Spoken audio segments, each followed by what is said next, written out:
नमस्कार साथियों।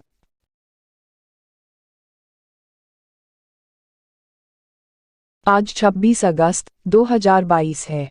हमारे लिए यह यादगार दिन है क्योंकि आज हिंदी के सुप्रसिद्ध युवा कवि, लेखक व संपादक श्री गोलेंद्र पटेल जी ने अपने फेसबुक वॉल पर अपने बारे में पोस्ट किया है, जिसे पढ़ने सुनने के बाद आपकी आंखों की नींद गायब हो जाएगी, लेकिन आपके अंतःकरण में एक प्रेरणा प्रज्वलित होगी। खैर, मैं बिना भूमिका बांधे सीधे पढ़ती हूँ, सुनिए। शीर्षक है अपने बारे में। रात 2:03 हो रहे हैं। मुझे नींद नहीं आ रही है, जबकि मैं बहुत थका हुआ हूँ, फिर भी नींद नहीं आ रही है। क्या आदमी जब अत्यधिक थक जाता है तो उसकी नींद भी थक जाती है?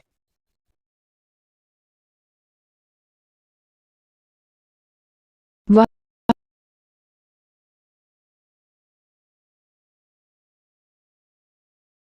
आने का नाम नहीं ले रही है। आंखों में अजीब सी बेचैनी है, छटपटाहट है। किसी ने दोपहर में मेरे बारे में जानना चाहा। उस वक्त मैं एक साहित्यिक कार्यक्रम में था। अपने बारे में कुछ भी नहीं बताया। वैसे भी मैं अपने बारे में किसी को कुछ नहीं बताता हूँ। रचनाकारों को तो और भी नहीं, क्योंकि रचनाकार दूसरे की व्यथा को अपनी कथा या काव्य का खनिज बना लेते हैं। वे सम्मानित होते हैं, पुरस्कार पाते हैं, प्रकाशित होते हैं, पुरस्कार राशि पर अपना पूरा अधिकार जताते हैं। वे अपने उपजीव्य व खनिज को भूल जाते हैं, जो कि उस पुरस्कार राशि के असली हकदार होते हैं। अरे भाई, आपको सम्मान मिल रहा है, फिर भी आपके मन में धन की लालच बनी हुई है। यानी आप सच्चे कवि नहीं हैं, लेखक नहीं हैं। संत कवियों को शायद ही कोई सम्मान या पुरस्कार मिला हो, क्योंकि वे असली कवि थे। रीतिकालीन कवियों में कविकर्म के लिए सम्मान, पुरस्कार व धन वगैरह मिलता था, लेकिन उन्हें ही जो अपने राजा को खुश करते थे। आज तो राजा को खुश करने वाला कवि या लेखक सच्चा सर्जक कहलाने का हक खो देता है। बहुत से खो चुके हैं, बहुत से खो रहे हैं, बहुत से खोने वाले हैं, बहुत से खोएंगे। खैर, साहित्य का काम क्या है, इसे बताने की जरूरत नहीं है। दुनिया में एक से बढ़कर एक रचनाकार हुए हैं। काफी परिवर्तन हुआ है, लेकिन खनिज वही है जो कल था, आज है और कल रहेगा। बस चयन करने की दृष्टि बदली है। आदिकवि के यहाँ जो डायरेक्ट था, वही आज के बिल्कुल ताजे कवि के पास भी है। बस उसका स्वरूप बदल गया है, क्योंकि भाषा के बदलने पर खनिज का स्वरूप स्वतः बदल जाता है। भाषा गतिशील है, उसकी जीवटता उसकी गतिशीलता में होती है। किसी भाषा से उसका भास गायब होने पर वह मर जाती है। भाषा में भास भाव से होता है। ये भाव स्थायी भाव होते हैं। सभी भावों की जननी अमर जिजीविषा होती है। मेरे भीतर भी वही जिजीविषा है जो मुझे जिंदा रखी हुई है। मैं शब्दों से खेलना जानता हूँ। मैं चाहूँ तो शब्दों के भंवर में आपको फंसा सकता हूँ, पर ऐसा करूँगा नहीं मैं, क्योंकि आप मेरे भावी जीवनीकार हैं। आपको यह जानने का हक है कि मेरा जन्म कैसे हुआ, किन परिस्थितियों में हुआ, कब हुआ। तो कब से शुरू करूँ अपने बारे में बताना?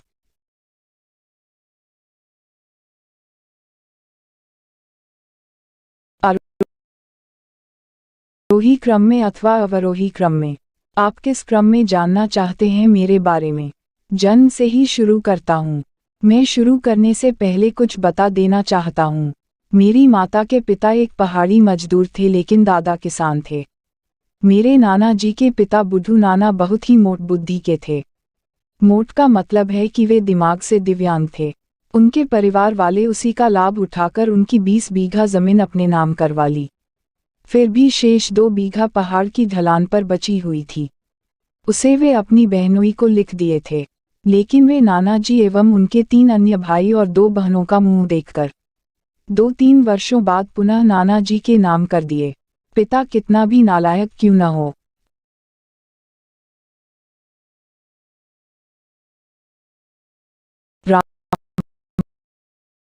रामायण देखने वाले अपने पिता का सेवा भक्ति भाव से करते हैं।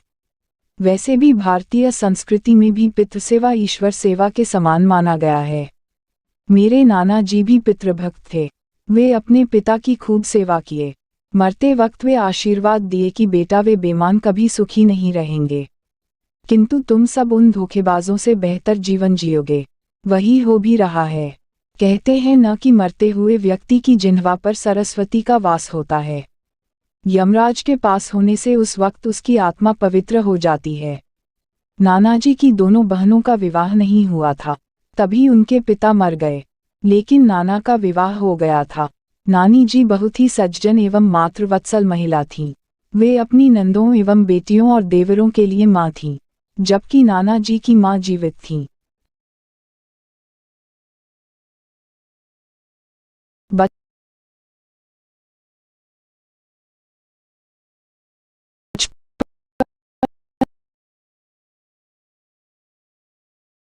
में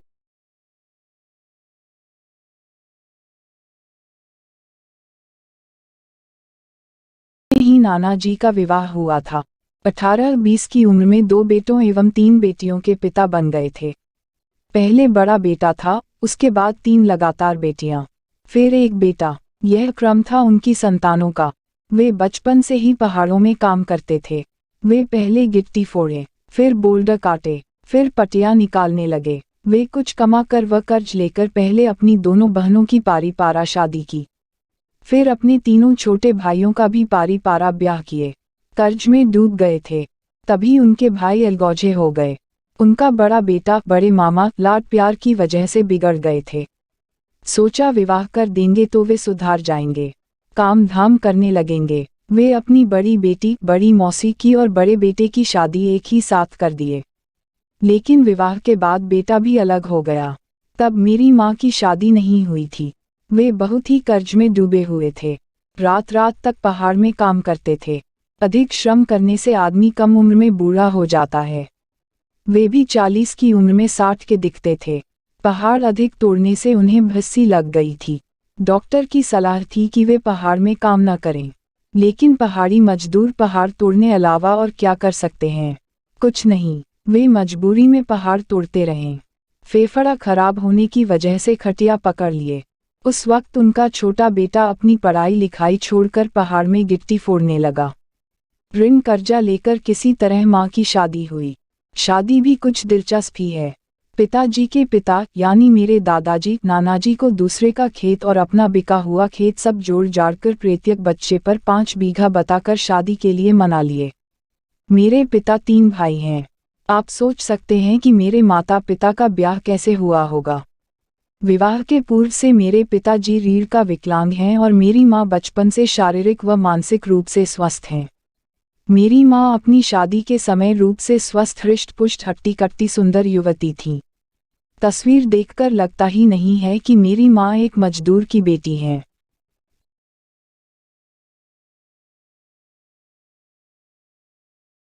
ऐसा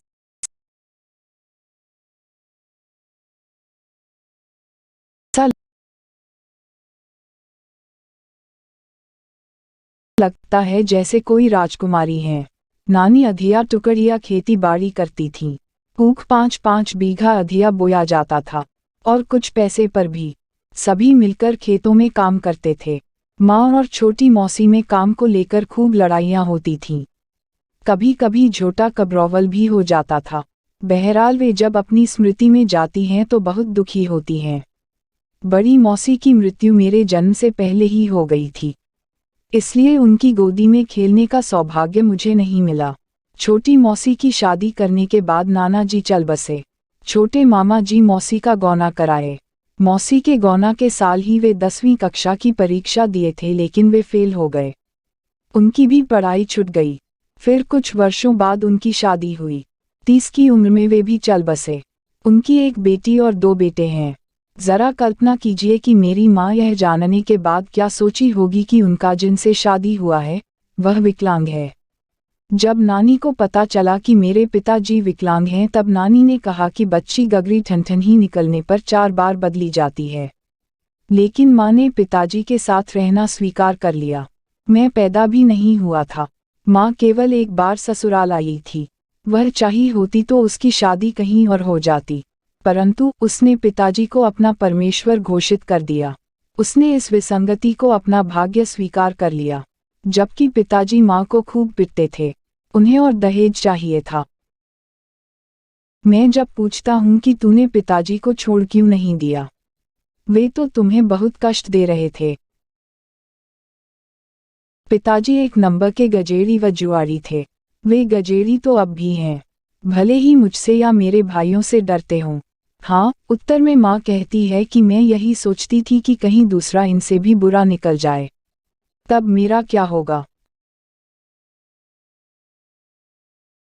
तुम्हारे नाना तो कर्ज के बोझ से दबकर दम तोड़ चुके थे, इसलिए मैंने सोच लिया कि अब मैं अन्य जगह शादी नहीं करूंगी, चाहे तुम्हारे पिताजी मुझे सम्मान से अपनाते या नहीं अपनाते। तुम्हारे नानाजी तुम्हारे दोनों मामाओं से कहे थे कि वे मेरे लिए पहाड़ के पास एक कोठरी बनवा देंगे। जब मैं दूसरी बार गौना आई, तब तुम मेरे पेट में थे। तुम विपत्ति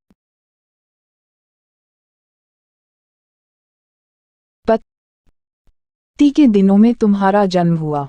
मैं तुम्हें लेकर बर्धवानी घास फूस की गौशाला में रहती थी। बरसात में बहुत दिक्कत होती थी। तुम्हारे पिता तुम्हारे लिए दूध नहीं लेते थे। मैं बीमार थी, मुझे दूध होना बंद हो गया था। तभी बड़की माई अपनी बकरिया का दूध चोरी से रात में देती थी। उन दिनों इनके घर से तुम्हारे बड़े बड़का बाओं के घर से झगड़ा हुआ था। तुम्हारे पिताजी अपने भाइयों के सुनते थे, उन्हीं के मानते थे। कभी कभी लगता था कि तुम्हें लेकर किसी कुएं या नदी नार में कूद जाऊं, पर मैं पता नहीं क्यों सोचती थी कि तुम मेरे लड़के हो, मेरी आंखों का तारा हो, मेरा खून हो। यदि लड़की होते तो अब तक जीवित नहीं रहती। तुमसे मेरा बेड़ा पार जाएगा, लेकिन तुम्हारे पिताजी को बुढ़ापे में समझ में आएगा। रात में मैं तुम्हें लेकर खुद मरने गई थी, लेकिन सोचते सोचते भोर हो गया। पड़ोस की महिलाएं खेत की ओर जाने लगी थीं। दिशा जाना या खेतों की ओर जाना एक गुप्त मुहावरा है। हम दोनों को एक दो औरतें देख भी लीं। जब वे पूछीं यहाँ क्या कर रही हो फलाने बो, तब मैंने कहा कि मदार के नीच तुम्हें नहवाने लाई हूँ। उस दिन सुबह 6 बजे तुम्हें लेकर तुम्हारी नानी के घर निकल गई। आधी दूरी लगभग 20 किमी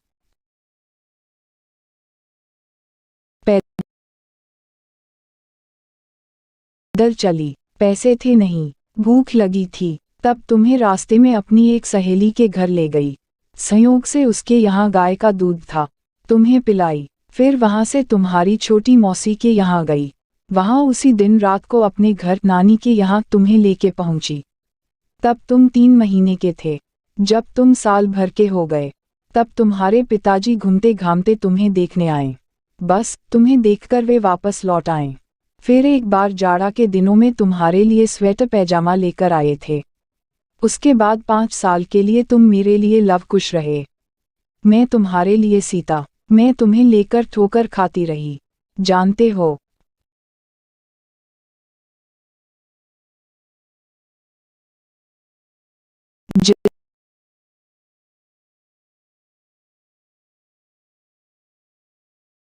जिसका समय खराब होता है उसका भाई बंद भी साथ नहीं देते हैं।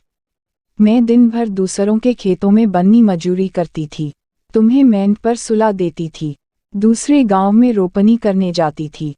एक बार तुम्हें बहुत पिरकियां हो गई थीं और ऊपर से तुम हकते बहुत थे।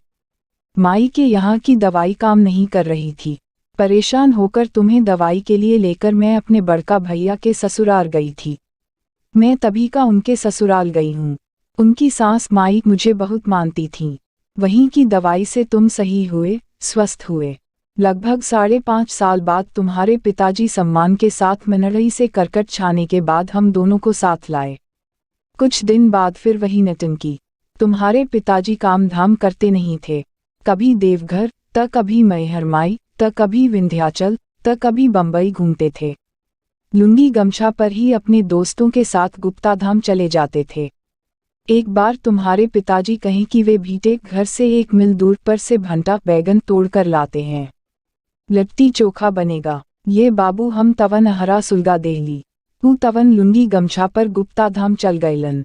ईता ऐसन इंसान हयन, बेटवा मरे या मेहरिया मरे इनके रंग में कौनो फर्क ना पड़ी। ई एकदमे फक्कड़ बाड़न, तोन्हन दूनो मिला माई के यहाँ भैला, ई दूनो मिला यहाँ। Single quote.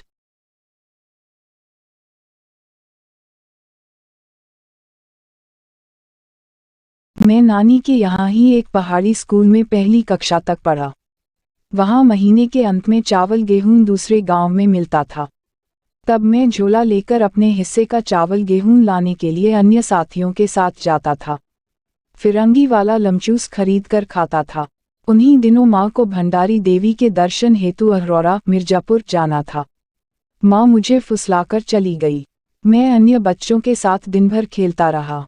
जब शाम हुआ तो कुछ बच्चे खिलौने लेकर पास आ गए। अब आप सोच सकते हैं कि मेरे मन में क्या भाव जागृत हुआ होगा और मैंने क्या किया होगा।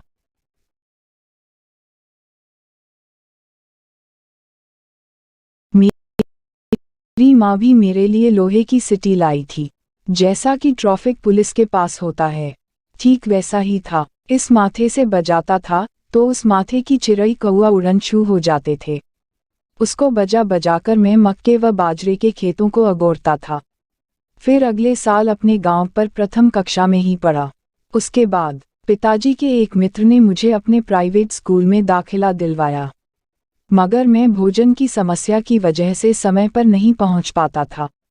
उसी साल पिताजी महीने भर बीमार हो गए। घर में किसी दिन चूल्हा जलता था, किसी दिन नहीं। खाली पेट पढ़ने का अर्थ आप समझते होंगे।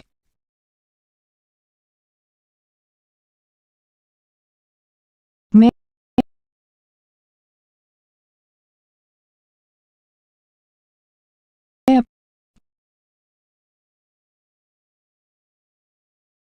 अपनी कमजोरी कितना दिन छुपाता। एक दिन गुरुजी घर चले आए। जात के चमार थे, लेकिन पिताजी के अजीज दोस्त थे। घर की हालत देखकर मेरी फीस माफ कर दी, लेकिन भोजन की समस्या ज्यों की त्यों बनी रही। उसी साल से सरकारी स्कूलों में 300 कुछ रुपये मिलने शुरू हो गए थे। बीच में पता नहीं क्यों वह प्राइवेट स्कूल बंद हो गया। फिर मैं अपने गांव के सरकारी स्कूल में पढ़ने लगा, लेकिन उस समय तक मैं व्यास जी की कथा सुनने जाने लगा था। इसलिए नहीं कि वे भगवान राम की कथा सुनाते हैं, बल्कि इसलिए कि वहाँ हलवा पूरी पेट भर मिलता था और हम सब प्रसाद घर भी पॉलीथीन में भर कर लाते थे। आगे चौथी कक्षा से सरकारी स्कूलों में भोजन भी मिलने लगा। भोजन की समस्या खत्म हो गई।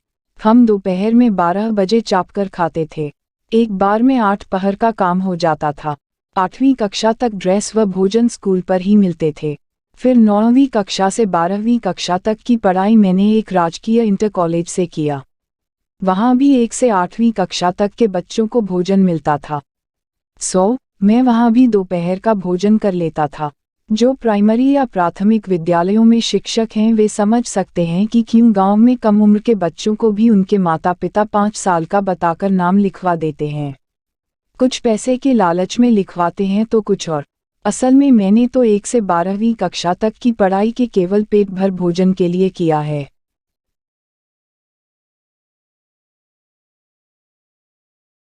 हालांकि मैं 8वीं कक्षा तक आते आते कवि के रूप में स्कूल कॉलेज में प्रसिद्ध हो चुका था। भोजपुरी में मेरे गीत बिकने लगे थे। और एक बात की 2015 तक मुझे कम से कम 10 लोग गोद लेना चाह रहे थे। इनमें शिक्षक से लेकर नेता तक शामिल हैं। मगर मुझे किसी की बात अच्छी नहीं लगी। मैं अपनी माँ से दूर नहीं रह सकता। माँ मेरी आत्मा है, चाहे ईश्वर स्वयं आकर आफा क्यों न दें।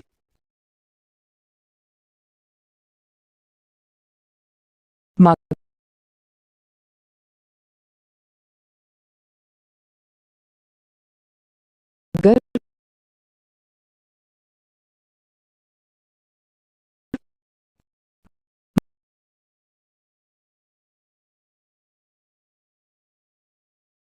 मुझ पर केवल और केवल मेरी माता पिता ही हुकूमत कर सकते हैं, शेष अन्य कोई भी नहीं। मुझे पिता की तुलना में माँ से ज़्यादा लगाव है। मैं माँ को पिता से श्रेष्ठ समझता हूँ। जब प्राथमिक कक्षाओं में पढ़ता था तो नरेगा मनरेगा में काम करता था। जिन सड़कों में काम किया था वे उस समय 18 फीट चौड़ी थीं, किंतु अब 6 फीट हो गई हैं। नालियां पट चुकी हैं, नहर नाली में तब्दील हो चुकी है। एक बार 9वीं कक्षा में कॉपी किताब से भरा हुआ बैग लेकर रामनगर की मजदूर मंडी में खड़ा था तो वहीं से 250 रुपये प्रतिदिन के हिसाब से मकान का डिज़ाइन निकालने चला गया। तब मसाला बनाने नहीं आता था, लेकिन उस दिन पता नहीं कैसे अच्छा मसाला बना पाया। कितने एक में कितने सीमेंट पड़ेंगे, सब सही रहा। कहते हैं कि गरीबी महान प्रतिभा की जननी है, जहां हालात उसे हुनर सीखा देता है। बीच में मेरे अनुज की तबीयत बिगड़ गई। तब मैं अपने गांव के एक साथी के साथ पड़ाव की मजदूर मंडी में गया। हम दोनों 3 दिनों तक एक साथ एक ही घर पर काम किए। फिर चौथे दिन मंडी से अलग अलग मालिकों के साथ गए। संयोग से मैं एक रिटायर्ड कर्नल के यहाँ गया। डिज़ाइन निकालना था। 1 हफ्ते तक आराम का काम था, फिर लेबरे में जो होता है वही हुआ। गाजीपुर के एक यादव जी थे। वे मेरे हिस्से की सीमेंट बोरी 2 मंजिले पर चढ़ता थे। वे उसके बदल में मुझसे एक नापताड़ी लेते थे। कर्नल पटेल थे, मेरे बिरादर थे, पर उनके यहाँ जाति के भेदभाव के सूत्र मौजूद थे। वे मुझे अपने गिलास में पानी देते थे, लेकिन यादव जी को कांच के गिलास में। आज भी जब कोई मुझे कांच के गिलास में पानी देता है, कर्नल साहब की छवि सामने आ जाती है। उनका बड़ा बेटा यूपी बोर्ड के हाई स्कूल में 85% अंक प्राप्त किया था। वे बहुत खुश थे। समाचार पत्रों में उसकी तस्वीर थी। मैं सोच रहा था कि काश मेरे पिता भी पढ़े होते तो मेरी तस्वीर भी समाचार पत्रों में छपती, क्योंकि मैंने भी अच्छे अंक अपनी 9वीं कक्षा में पाया था। 1 वर्ष बाद हाई स्कूल में उससे अधिक।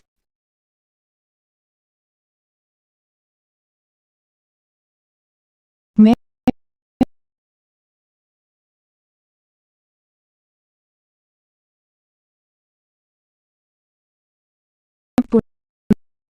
पूर्णतः शाकाहारी हूँ। तांबे के लोटे में पानी पीता हूँ, कभी कभी पराई में भी, और पीतल की थाली में खाता हूँ। कीताय नताय में चौथी लेकर जाना हो या फिर खिचड़ी लेकर जाना हो, हर जगह मेरे लिए सादा भोजन ही बनता है। ऐसा नहीं है कि मैं शुद्ध भक्त हूँ। मैं भले ही 17 वर्षों तक शिव की उपासना की है, जिसमें मैंने प्रारंभिक 7 सालों तक शिव का निर्वस्त्र होकर जलाभिषेक किया है। 23 वर्षों तक शक्ति की उपासना की है। ये सब आगे भी पता नहीं कब तक चलेगा। फिलहाल मैं इसे विषय को भविष्य पर छोड़ता हूँ। मैं चमार के साथ एक ही थाली में खाया हूँ, तो मुस्लिम की थाली में भी खाया हूँ, ब्राह्मण की थाली में भी खाया हूँ, नट की थाली में भी खाया हूँ, डोम की थाली में भी खाया हूँ, गडेरिया की थाली में खाया हूँ, पहाड़ी आदिवासी की थाली में खाया हूँ। मुझे चमार पढ़ाए हैं तो मुस्लिम भी पढ़ाए हैं, ब्राह्मण भी पढ़ाए हैं, आदिवासी भी पढ़ाए हैं। जिनके साथ थाली में मैं खाया हूँ वे जीवित हैं, जिनसे शिक्षा ली वे भी जीवित हैं। वे सब आत्मीय हैं। आत्मीयता वह आरी है जो भेदभाव की बेड़ी काट देती है। एक बार भोजन के चक्कर में 18 मिनट लेट हो गया था। मुझे सर्वविद्या की राजधानी की सबसे बड़ी संस्था की अंग्रेजी की कक्षा से बाहर कर दिया गया था। डयक हुआ कि सरस्वती इस आचार्य को मेरी कक्षाध्यापिका कैसे नियुक्त कर दी। अरे भाई, हर कोई विद्या की राजधानी में रहकर ही विद्या ग्रहण नहीं करता है।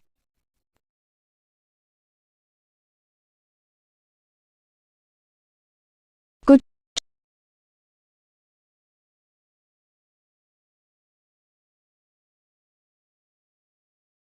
विद्यार्थीगण विद्या की राजधानी से बहुत दूर होते हैं, उन्हें बढ़िया गंगा तैरकर पार करना होता है। समय तो लगेगा ही, थोड़ा सा लेट हो गए तो क्या हुआ। जो मेरे हिस्से की विद्या होगी वह मेरे पास आएगी, लेकिन उसे यूं ही छीन लेना उस दिन बहुत खला। कम से आप एक बार पूछ ली होती कि मैं क्यों लेट हुआ। बहरहाल, मैं अपनी धार्मिकता के संदर्भ में कुछ कह रहा था।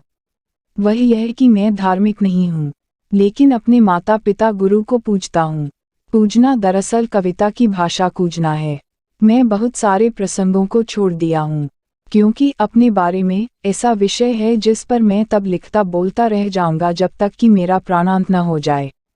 मैं मिर्जापुर, इलाहाबाद, वाराणसी में खासकर रामनगर, मलदहिया, सामने घाट, हनुमान घाट, मणिकर्णिका घाट, मदुआडीह, मिर्जा मुराद व रोहनिया के प्रसंग और चंदौली के ढेर सारे प्रसंगों छोड़ दिया हूँ।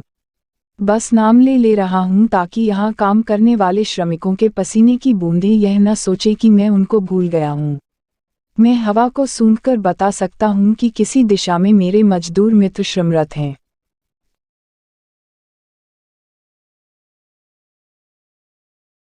मैं एक घटना आपको और बताता हूँ। 2016 में एक राजकीय बालिका इंटर कॉलेज की प्राचार्य, वरिष्ठ प्रिंसिपल, मुझसे मिलने अचानक मेरे घर आईं। वे मेरे बारे में मेरी बहन से सुनी थीं। वे मेरे द्वारा लिखित एक गीत, मैया मोरी नींदियों आवेलीन की घोरे घोरे बदरिया छावेलीन, भोरे भोरे चदरिया ओढ़ावलीन, मन की मिनड़िया टप टप चुअता, तन हमार रुअता, अंखियां से बहतारे लो हो, हियरा में मचल बाटे शोर हो, मेरी बहन से सुन चुकी थीं। वे जब आईं तब मैं भूमि पर लेटा हुआ था। वे मुझसे काफी सारी बातें की। अंततः जाते वक्त पूछा कि मैं भूमि पर क्यों सोता हूँ। तो मेरे बोलने से पहले ही मेरी बहन उनकी जिज्ञासाएं शांत की। प्रिय भाई, आपकी सहानुभूति के संदर्भ में मुझे अपनी ही कविता सहानुभूति याद आ रही है, जिसकी पंक्तियां हैं, न तो मेरे पास घर है, न घर बनाने के लिए जमीन, मैं एक निर्वस्त्र आत्मा हूँ, भूख की भाषा में दीन, मेरी रात्रि कभी ढली नहीं, मैंने कभी देखा नहीं दिन, बस भटक रही हूँ जंगल पहाड़, भटकना मेरी नियति है। ओ सहानुभूति, तेरी धड़कन में मेरे लिए गति है।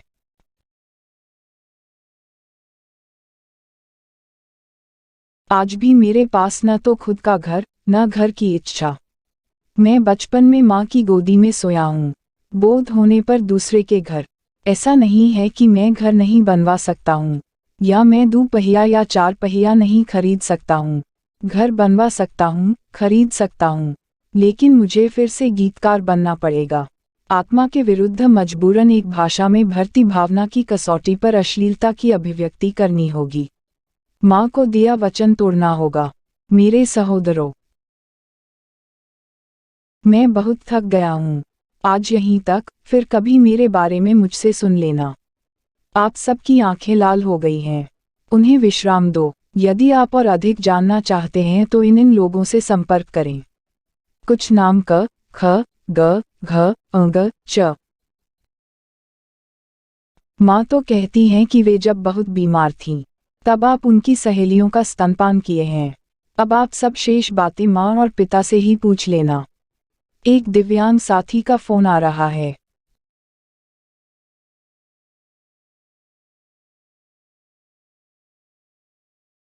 मैं बचपन में मिर्जापुर के लालपुर वाले पहाड़ में पत्थर तोड़ा हूँ, गिट्टी फोड़ा हूँ और बोल्डर काटा हूँ। उनमें से कई बुजुर्गों की मौत हो चुकी है, जो मुझे अपना कतर धोखे से छोटा टुकड़ा देते थे। वे साथी बाहर जा चुके हैं जो मेरे मोटे पत्थर को अपनी चकधारा से चिरते थे। यूपी के बाहर वे कंपनियों में काम कर रहे हैं। कुछ साथी खींच तान कर 10वीं 12वीं तक पढ़ाई किए, फिर उसके बाद छोड़ दिए। मैं उनका प्रतिनिधित्व कर रहा हूँ, पढ़ रहा हूँ और परास्नातक में पहुँच गया हूँ। मैं कड़ी धूप में हथौड़ा चलाया हूँ। पहाड़ों में बोल्डर काटते समय एक गुट्ठा छटकर मेरे नड़ीहर से टकरा गया, तो मानो मेरे प्राण निकलते निकलते बचे। अभी तक उसके निशान हैं, देखो।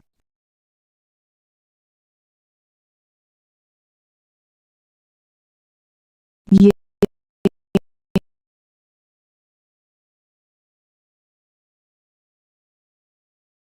हैं।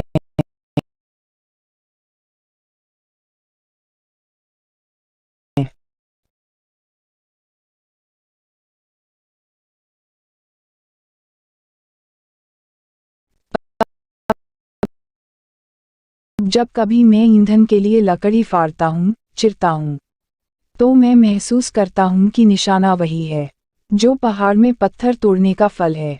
अभी पुराने लोग मुझे कवि से अधिक पहाड़ी पथिक कहकर पुकारते हैं। उनकी दादी कह रही थी कि आप उनके साथ जाड़े के दिनों में सवेरे सवेरे ही घास काटने जाते थे। हाँ, मैं जाता था। मैं बचपन में खूब घास किया हूँ, काटा हूँ और छिला हूँ। मैं अपने गांव की बूढ़ी औरतों के साथ घास काटने जाता था। वहाँ जो हमउम्र के लड़के लड़कियां होती थीं, उनके साथ घास घास खेलता था। घासों से संबंधित कई खेल हैं, जिनको हम सब खेलते थे। हम घासों का विवाह भी कराते थे। बगीचे में घास काटने जाने पर कभी होलापाती तो कभी गोटी सोटी खेलते थे। खेल खेल में समय छू मंतर हो जाता था। जब काफी समय हो जाता था तो हम सब नहर में हिलकर महुआ सहुआ काट लेते थे। ऐसा हम इसलिए करते थे ताकि मार खाने से बच सकें। मार से बचने के लिए बोरा का भरा होना आवश्यक था। एक दिन हुलापाती खेलते वक्त गोधूली बेला में एक लड़का कखक ने मेरा हसुआ चुरा लिया। जब कुछ लोगों के माध्यम से पता चला तो दूसरे दिन उसने उसके बदले में मुझे अपनी पुरानी बांकी दी। मेरी माता पिता सीधे हैं, वे बिना विरोध किए वे चुपचाप बांकी ले लिए। मेरे परिवार में कई लोग घास करते थे, छिलते थे। अब उनकी पत्नियां घास छिलती हैं। मैं बूढ़ी औरतों के साथ घास छिलता था। उसकी वजह से मैं विभिन्न प्रकार की घासों के औषधीय गुणों को जानता हूँ। मैं 50 से अधिक घासों को पहचानता हूँ। मैंने निनावा से लेकर नोनिया तक पर अनेक कविताएं लिखी है। हर घास का मेरे जीवन में अपना महत्व है। पिताजी आपके प्रशंसा करते नहीं थकते हैं। वे कहते हैं कि आप सीवान में गोबर सिटते थे। हाँ, सिटता था, पर बस 1 साल तक सिटा। उस साल मेरी गाय को एक विषैले सांप ने काट लिया था, जिसकी वजह से उसकी मृत्यु गई थी। ईंधन के लिए दिक्कतें होती थीं। गोबर सिटा। मैं बगीचे में लकड़ियां तोड़ा और बिना। मैं उपला चिपरी पात लेता हूँ और गोईठा भी।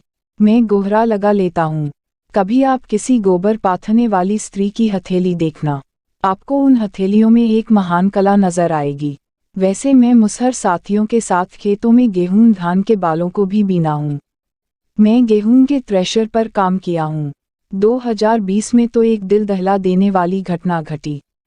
जिस थ्रेशर पर मैं काम करता था, उस पर एक मजदूर का हाथ कट गया। गेहूं लगाते वक्त उसका दाहिना हाथ फंसकर अंदर चला गया। उस दर्दनाक दृश्य की उपज है मेरी कविता थ्रेशर।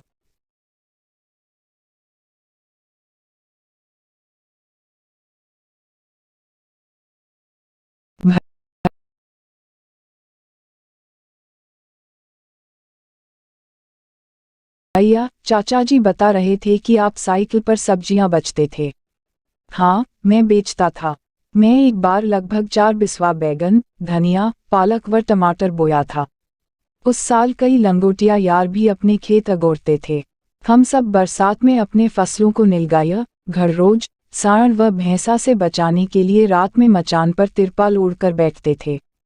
अक्सर मैंड में चूल्हा बनाकर कुछ न कुछ बनाया खाया जाता था। जाड़े में कचालू तो गर्मी में लिट्टी चोखा। एक बार तो मेरे खेत की सारी ककड़ियां तित निकल गईं। तब उस साल दूसरे के खेतों में आधी रात को ऊंट सियार की कहानी मैंने दोहराया। वैसे भी खाने पीने के सामानों को गांव के लोग आपस में बांटकर खाते हैं।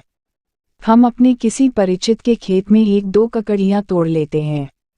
हर हलधर सहृदय व उदार होता है, लेकिन उनके खेतों में चोरी करना कठिन है, क्योंकि वे कुत्तों के साथ कुत्तों की भांति सोते हैं। बहरहाल बात यह थी कि जब मैं साइकिल पर सब्जी बेचता था, तो मेरे साथ मेरे पिताजी भी होते थे। गांव-गांव में चिल्ला चिल्लाकर सब्जी बेचने की वजह से काफ़ी लोग मुझे पहचानते हैं। अब तो गीत बचने की वजह से कई टॉवर स्टार व हिट मशीन भी मुझे जानते हैं, पहचानते हैं। धन्यवाद।